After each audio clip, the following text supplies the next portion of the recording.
doors. Please make sure that all cell phones are turned off. In the hole, we have Crimson Johnson. On deck, we have Brandon Mercado. And up next is Jon Carlos Gonzalez. Woo! September 8th, 2009. In the Ganjgal Valley of Pakistan, a group of Marines were all of a sudden ambushed by a group of enemy Taliban insurgents. From nearly all angles, they received unending amounts of small arms fire and were hit by incredible amounts of mortars and rockets. And as bullets flew past them and mortars landed beside them, they were trapped with nowhere to go as this chaos just continued to surround the camp where they were.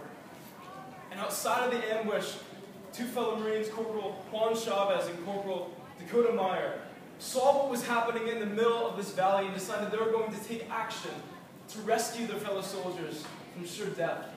And so they took no more than a truck mounted with a machine gun turret and went into the middle of the battle. Risking their lives, they received fire from the entire village as they went in and out to rescue their fellow soldiers. And after 6 hours of relentless warfare, Corporal Dakota Meyer and Corporal Juan Chavez were able to rescue 24 Marines. And for their courageous acts, Corporal Juan Chavez received the Navy Cross, and Corporal Dakota Meyer received the Congressional Medal of Honor. Now see, this story is one of the most courageous stories of heroism that I've ever heard in my life. But the reality is that most of us aren't going to face this type of warfare unless we enlist into the military. But what if I were to tell you today that most of us aren't going to be facing this type of warfare, that each and every one of us are facing a battle that is just as threatening?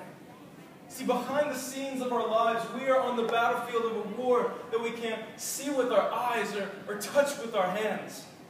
The Apostle Paul in Ephesians 6:12 says that we don't battle against flesh and blood, but against the rulers, against the authorities, against the cosmic powers over this present darkness, against the spiritual forces of evil in the heavenly places.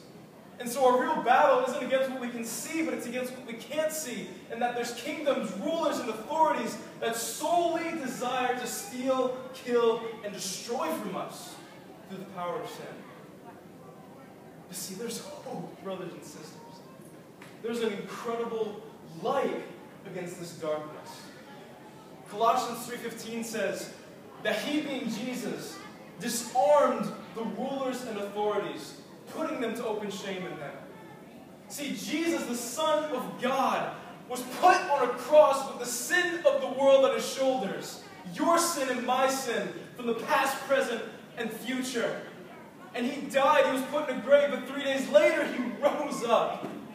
And he was victorious over Satan, death, and demons. And is today our victory, and is today our light in our darkness. We have hope in him.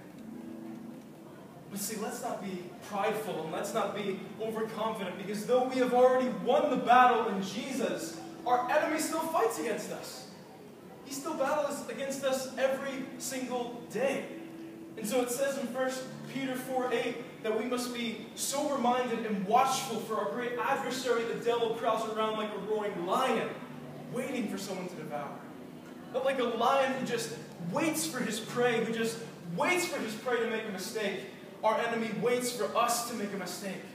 And so we must be watchful not only for ourselves, but for our brothers and sisters in Christ. For our fellow church, because in John 15:13 it says, greater love has no one than this, that someone laid down their life for their friends. And so just as those Marines went into the middle of the chaos to rescue their friends from sure death, Jesus went on a rescue mission to mankind and rescued us from the sure death of our sin. And so just as he has been relentless for us, let's be relentless for him.